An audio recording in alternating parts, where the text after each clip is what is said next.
Antara cabaran yang dihadapi oleh mereka yang berhadapan dengan isu kesihatan mental bukan sahaja kesakitan dalaman tetapi juga berdepan dengan stigma masyarakat dan mereka yang mandang inting berkenaan dengan isu kesihatan mental. Oleh itu, sempena Bulan Kesedaran Kesihatan Mental Sedunia, Suria KLCC tampil sekali lagi menyahut seruan Kementerian Kesihatan Malaysia memperkenalkan Safe Space, ruang selamat yang didedikasikan khusus untuk advokasi isu kesihatan mental. Dengan tema You Matter, Safe Space ini beroperasi daripada 10 Oktober hingga 10 November 2022 dan memberikan penekanan khusus untuk membawakan isu-isu kesihatan mental khususnya dalam kalangan remaja.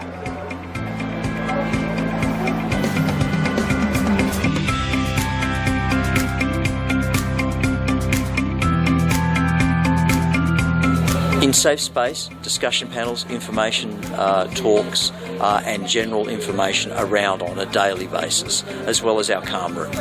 Benda pertama yang kita semua perlu laksanakan adalah kita perlu menormalisasikan perbincangan tentang kesihatan mental, tentang isu kesihatan mental dan tentang penyakit mental dan juga individu-individu yang bertarung dengan penyakit mental. Jadi kita bercakap tentang stigma. Stigma ataupun negatif ataupun persepsi negatif ni biasanya saya panggil racun. Kenapa dia racun? Dia racun sebab apabila kita sendiri internalize stigma, ia membuatkan kita tidak mendapatkan pertolongan, bantuan dan rawatan dan juga sokongan yang kita sangat perlukan. So at Green Ribbon Group, I lead the programs part. So at Green Ribbon Group, none of us are practicing mental health professionals.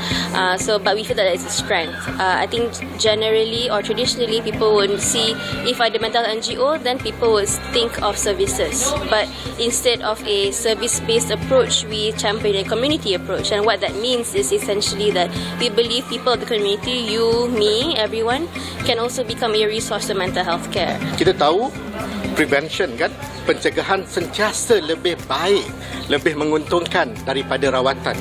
Kerana itulah kita kena cegah. Penyakit mental, masalah mental sama dengan penyakit-penyakit fizikal lain. Cegah lagi awal lagi bagus. Tapi yang penting adalah macam mana untuk kita bekerjasama. Dia jumpa saya dulu, jumpa doktor, jumpa psikiatri, saya buat assessment, saya listkan apa yang perlu, isu apa dan siapa yang boleh buat ni dulu. Entah-entah kalau datang awal jumpa saya tak payah bagi ubat, saya bagi apa? Pergi melancong ke Langkawi. Itu saya punya preskripsinya. Jadi datanglah, cuma kita kena tahu di mana nak bermula. With our stores, people can come in and they can actually chat with our staff. Alright, our staff can actually offer relaxing hand massages or a relaxing facial, how to do, because how to put on good makeup, because the thing is with mental health you feel a loss of self-esteem, you think I'm not good enough, I look bad, my features are all ugly, and I don't know how people can like me. So coming into the body shop, we always believe that when you look good, you feel good. The visitors that come here are extremely positive about the interaction here. The interaction last year was so positive, and we got so much great reaction and so much social media reaction to it. It told us that it was needed. You Matter has been the thrust for this year to really put out there that everybody matters. So it's a pointed word, a hashtag that everybody matters, but you matter. So it's a personalised reach out. It's a personal reach out that you matter. So you can say, you matter, are you okay? Can you cope today? And so by looking at that, that's why we picked You Matter.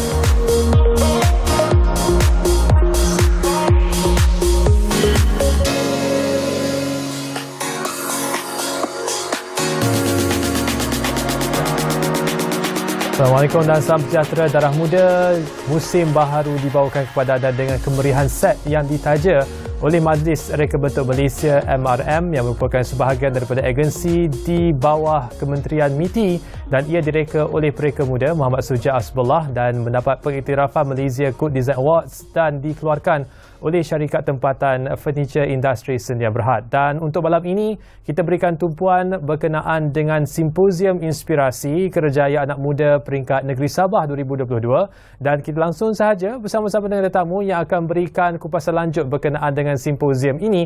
Apa yang ditawarkan kepada anda, apakah peluang yang perlu direbut bagi mereka yang berkesempatan untuk menyertai simposium ini. Bersama-sama dengan tetamu di talian ketika ini merupakan Encik Darzuki Daud Elias Zakaria, merupakan Ketua Penolong Pengarah Kluster Kerjaya Institut Pembangunan dan Kecemerlangan Kepimpinan ILEAD Kementerian Belia dan Sukan KBS. Assalamualaikum tuan. Waalaikumsalam warahmatullahi wabarakatuh. Ya, dan terima kasih bersama kami di Darah Muda. Tapi sebelum itu, sedikit sebanyak memandangkan ILEAD merupakan sebuah institusi yang menjadi peneraju kepada pembangunan modal insan khususnya untuk belia berdasarkan kepada kemahiran insaniah. Jadi itu ada beberapa istilah yang canggih yang perlu sedikit penerangan kepada penonton kita malam ini. Silakan.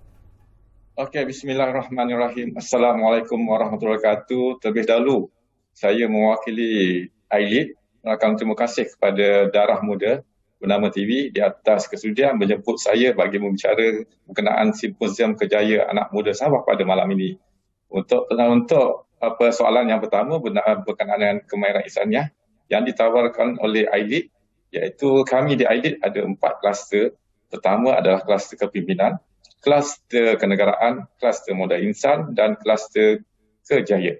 So, saya cuma akan fokus pada malam ini adalah tentang kluster kerjaya. Okey, berkenaan dengan kemahiran insaniah, di mana kluster kerjaya ada 3 bidang. Di bawah 3 bidang tersebut adalah pertama tentang bidang penjanaan ekonomi, kedua bidang komunikasi dan ketiga bidang profesionalisme kerjaya. So, dalam bidang-bidang tersebut, kami merangka atau memberi latihan khusus kepada belia-belia dan juga mahasiswa berkenaan kemahiran insaniah iaitu soft skill. Yang mana subjek-subjek yang kita fokus antaranya tentang perubahan mindset, decision making, innovation, foresight, itu di bawah bidang penjanaan ekonomi. Manakala di bawah bidang profesionalisme kerjaya seperti grooming, jati diri, psikometrik. Dan akhir sekali, bagi bidang komunikasi, fokus kepada bagaimana anak-anak muda atau pelajar untuk menghadapi temuduga, bagaimana mereka untuk pembentangan sesi tangan, bagaimana mereka public speaking. So, elemen insaniah, kemahiran insaniah tidak secara fokus ataupun cara yang total yang telah dimiliki atau dipelajari di akademik, di city dan sebagainya. Tapi kita mendedahkan bagaimana mereka akan keluar dari institusi pendidikan untuk berhadapan dengan masyarakat ataupun ruang lingkup kerjaya mereka. Itu sedikit sebanyak berkenaan dengan kemahiran insaniah. Seperti mana Encik Darzuki sebutkan tadi, malam ini fokusnya kepada kluster kerjaya. Dan kita maklumkan bahawa ada yang lebih istimewa kerana kluster kerjaya ini fokusnya kepada belia yang merupakan lepasan Institut Pengajian Tinggi. Mengapa begitu ya? Kenapa tidak juga dimasukkan juga belia di peringkat masa secara umum? Okey, actually sebenarnya kita daripada kluster kerjaya di mana kita memfokus kepada pelajar ataupun mahasiswa pengajian tinggi yang mana kita lihat kadar penganggurannya agak tinggi dan amat membimbangkan di kalangan mahasiswa yang mana ada dapatan atau kajian menyatakan bahawa lepasan degree ataupun ijazah sarjana muda peratusan pengangguran itu agak tinggi berbanding dengan pelajar-pelajar di peringkat diploma ataupun SPM. Oleh sebab yang kita memfokuskan kepada golongan tersebut dan juga adalah kita memberi ataupun value added kepada mereka yang mana kemahiran sebagaimana yang saya sebut tadi yang menjurus kepada kemahiran insaniah kita akan value added. Yang ketiga adalah tentang kita pun fokus kepada B40 yang mana di mahasiswa universiti. Dan seterus kita fokus juga di mahasiswa kepada GE yang rendah di mana kursus-kursus yang ditawarkan mungkin sambutan untuk ruang lingkup pekerjaannya agak rendah dan juga yang mana kita nak mindset mereka berubah. Kadang-kadang mereka ambil akademi tersebut, kadang-kadang yang rata-rata kita tengok sekarang ni apa yang mereka pelajari tak sebenarnya apa yang dapat mereka rebut peluang pekerjaan terhadap akademik yang dia pelajari. Jadi inilah kita melengkapkan adalah bersediakan dengan cabaran dunia yang sekarang ni. Dan dalam pandangan dan juga pengalaman Encik Dazuki, adakah ada kesukaran untuk membetulkan mindset tersebut? Adakah ada di kalangan peserta yang rasa macam, tak nak, saya dah masuk dalam bidang ni, penat belajar 4 tahun, nak sini juga kerjayanya? Okey, so mindset ni kadang-kadang kita tengok seperti contoh yang mana pelajar-pelajar mengambil jurusan teknikal atau vocational atau TVET. Jadi mereka kadang-kadang mindset mereka adalah mereka still juga untuk bekerja dengan orang. Walhal kemahiran yang dimiliki ini boleh dikembangkan sebagai istilah penciptaan pekerjaan. Jadi kemahiran dia ada tu cuma dia bekerja dengan orang dengan makan gaji. Itu yang kita nak ubah mindset dia supaya negara kita ni keluar daripada negara yang mengguna kepada negara yang mengeluar, mencipta. Oleh demikianlah kita fokus yang mana saya sebutkan tadi, pelajar-pelajar tersebut kita nak tukarkan mindset mereka. Sedangkan ada kemahiran yang baru dimiliki tetapi still juga tidak bekerja. Jadi tak berkembang dan pada sama kita tak mencipta peluang-peluang kepada orang lain untuk mendapatkan pekerjaan. Itu yang kita fokus. Dan kedua tentang zaman sekarang ni iaitu zaman VUCA, yang mana zaman istilahnya dunia tidak menentu dengan keadaan semasa, dengan era lepasan pandemik dan sebagainya. Mindset tu bagaimana dia nak berjaya ke hadapan dengan keadaan yang sekarang yang sentiasa berubah. Jadi mereka akan lebih bersedia supaya mereka tidak hanyut ataupun tertinggal dengan perubahan teknologi, perubahan semasa, perubahan kerjaya dan sebagainya. Itulah kita nak mereka dengan keadaan bersedia sekarang. Baik. Dan salah satu daripada usaha tersebut termasuklah Simposium Inspirasi Kerjaya Anak Muda di Sabah. Tapi sebelum kita masuk ke arah itu, untuk kehadapan ini apakah iLeads ada perancangan-perancangan khusus, program-program baharu berkaitan dengan kemahiran insaniah ini supaya dapat merealisasikan apa yang disebutkan oleh Encik Dazuki tadi untuk memastikan bahawa mindset itu berubah dan kita boleh pastikan masa depan yang lebih cemerlang untuk belia-belia kita? Okey, so dalam perancangan sekarang sebagaimana yang saya sebut tadi, subjek-subjek yang kita tekankan dari segi latihan, modul dan sebagainya, dalam perancangan Kluster Kerjaya di iLeads, kita mungkin akan boleh menjurus kepada tentang literasi kewangan para belia. Yang mana kita tengok dalam keadaan sekarang, kekangan kewangan, daripada desakan kerja dan sebagainya, peratusan belia-belia muflis tu agak meningkat dan agak membimbangkan. Oleh demikian ada modul ataupun program yang akan kita menjuruskan kepada literasi kewangan, yang mana juga fokus juga kita tengok negara kita pada 2030 akan menjelang sebagai negara diiktiraf sebagai negara tua atau aging nation. Jadi bagaimanakah bersedianya kita untuk hadapi dari segi kewangan? Dan kita lihat sebelum ni semasa era pandemik bagaimana masyarakat berlumba-lumba untuk mengeluarkan duit EPF sebagai untuk persediaan untuk melengkapkan diri ataupun sebagai pembiayaan untuk meneruskan kelangsungan hidup.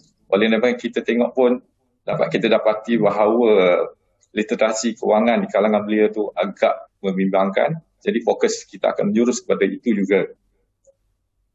Baik. Dan esok 22 Oktober bertempat di Universiti Malaysia Sabah akan dilaksanakan program yang sesuai dengan tajuk Darah Muda malam ini, iaitu Simposium Inspirasi Kerjaya Anak Muda Peringkat Negeri Sabah. Jadi sedikit pengenalan apakah objektifnya, pengisiannya, pelaksanaannya bagaimana ya? Okey, untuk pengetahuan semua, Simposium Inspirasi Kerjaya Anak Muda ini adalah yang keempat. Yang pertama telah dilaksanakan pada bulan Mac pada tahun ini di Times Square, itu peringkat kebangsaan. Yang kedua baru bulan lepas di Perak dan juga Pulau Pinang, dan yang ini yang terkini adalah Simposium Inspirasi Kerjaya Anak Muda di Sabah. So inspirasi kerjaya anak muda ni dia ada dua segmen. Yang pertama adalah segmen pembentangan kajian atau dapatan fokus pada kerjaya.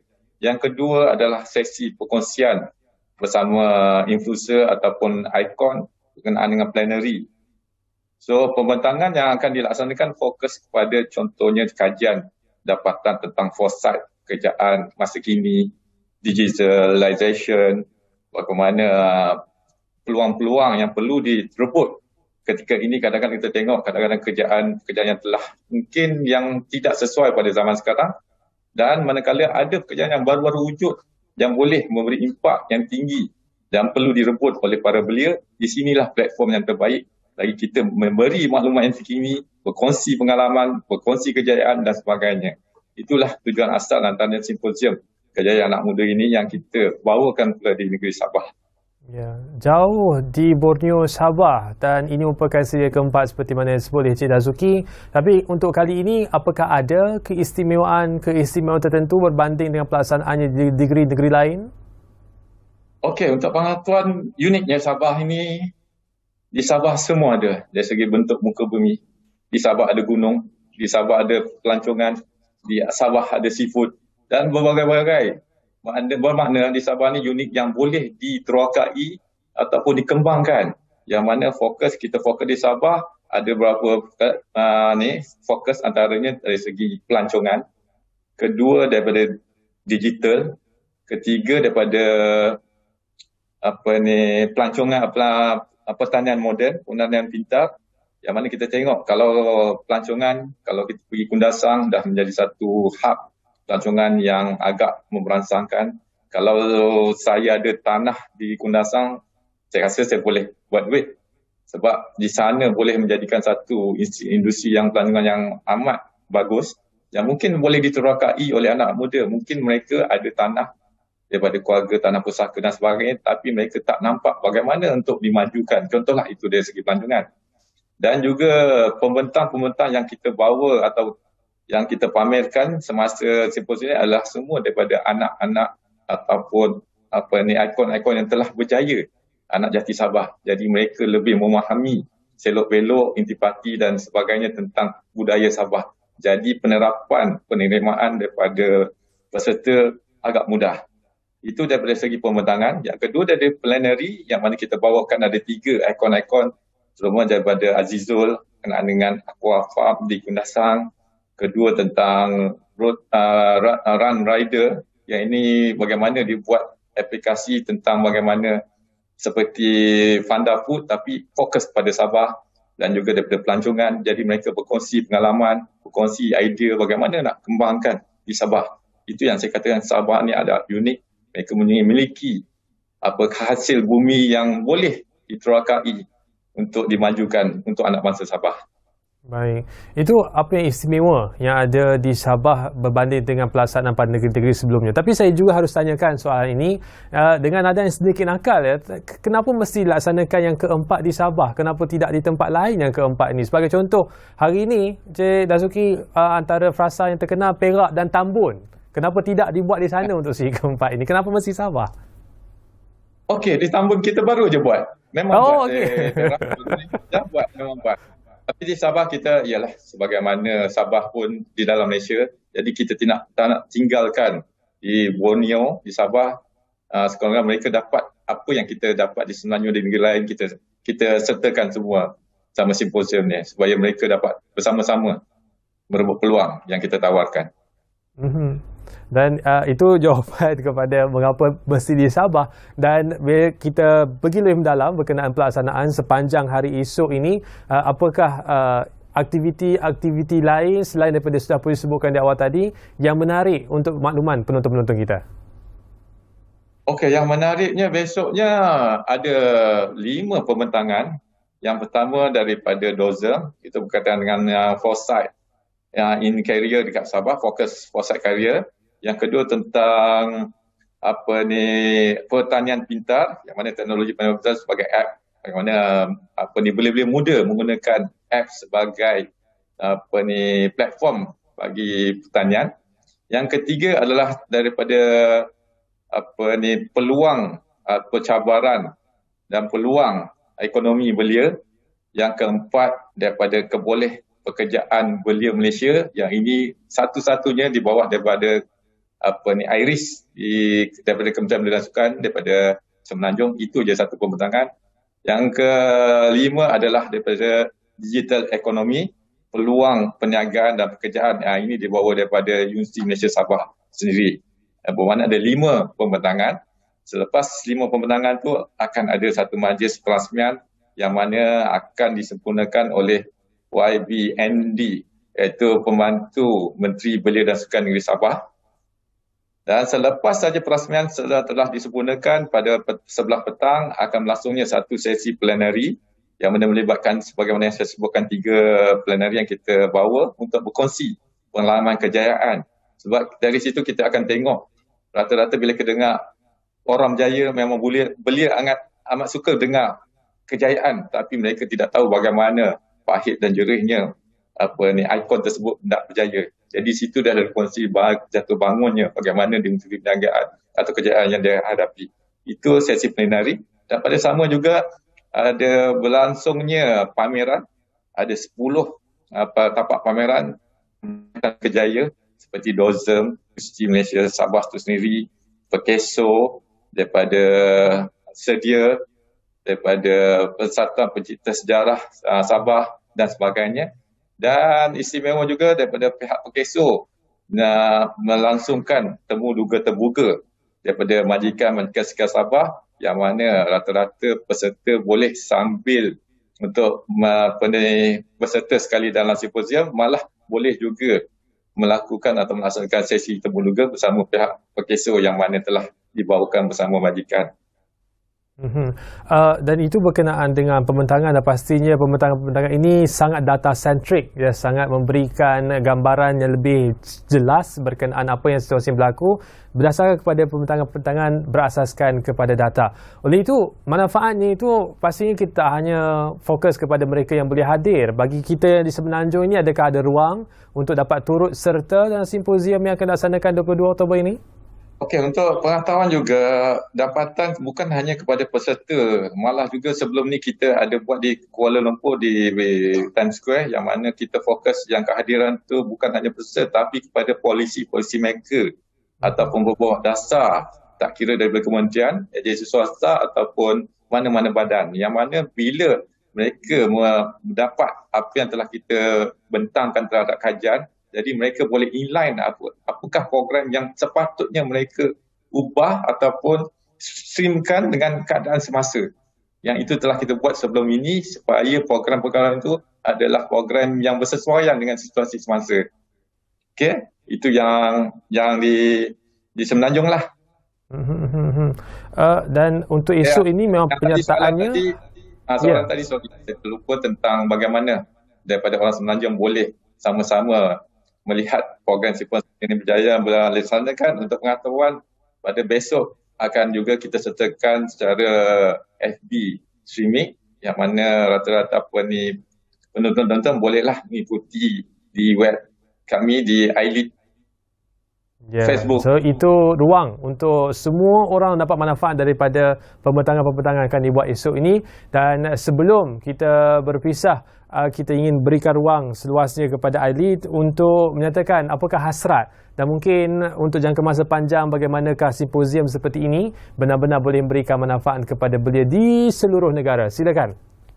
Okey, so harapanlah saya sebagai mewakili kluster kerjaya ataupun iLead memohon atau berharap agar program ini dapat dilaksanakan bukan hanya di peringkat negeri, malah juga boleh diturun ke pihak-pihak pelosok daerah ataupun setempat, yang mana keberkesanannya daripada kajian impak yang telah kita laksanakan amat membangsakan, amat baik. Jadi mereka kadang-kadang dapat pengetahuan secara terus daripada yang membentangkan kajian tersebut. Dan juga polisi kita berharap bahawa apa yang kita bentang ni bukan hanya kepada peserta, malah juga pihak-pihak berkepentingan atau stakeholder dapat memberi peranan untuk ambil benda ni sebagai bagi panduan untuk kita mencipta ataupun memberi peluang pekerjaan ataupun karier yang baru kepada anak-anak muda, supaya anak-anak muda kita ini tidak ketinggalan dalam menghadapi cabaran dunia yang akan datang, yang mana kita semua maklum bahawa sekarang ekonomi kita tak boleh jangka megatrend sekarang, pekerjaan apa yang lebih baik dan sebagainya. Sebagai contoh sekarang, untuk jawatan sebagai doktor, kelulusan doktor pun agak sukar untuk mendapat pekerjaan, yang mana dulu doktor tu mesti ada pekerjaan yang tengah tunggu. Jadi kekangan ataupun cabaran yang akan dihadapi, kita berharap program ini dapat memberi impak kepada belia-belia untuk mendampingi cabaran masa akan dapat. Terima kasih kepada tamu kita, Encik Daruzuki Daud Alias Zakaria, yang merupakan Ketua Penolong Pengarah Kluster Kerjaya Institut Pembangunan dan Kecemerlangan Kepimpinan iLead Kementerian Belia dan Sukan bersama kita di Darah Muda. Dan itu merupakan satu seruan kepada kita semua untuk menyahut cabaran, merubah mindset kita menjadi pengeluar dan pencipta, bukan hanya sekadar mengikut dari belakang dan menyertai industri sedia ada. Pesanan itu saya tiakan kepada anda sepenuh hujung minggu ini, dan selamat menyambut Hari Hari Deepavali.